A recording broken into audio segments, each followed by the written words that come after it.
好，今日分享下我嘅上癮故事啊！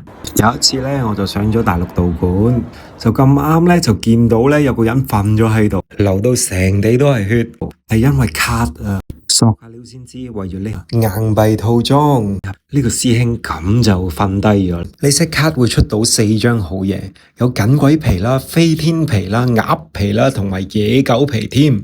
本身咧我就對簡體字冇咩好感噶啦，但係 check 完個價之後咧個好感度又好翻啲，就係咁咧我就不停咁拆，再買再拆，喺飛機度拆，最後我連神都拜埋，就係咁樣重複又重複咁又買又拆，終於我搞到成屋都係硬幣，要買本簿先收得埋。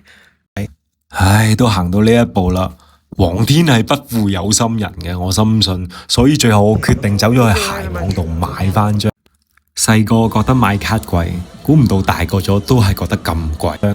成條戒毒短片諗清楚先好入坑啊！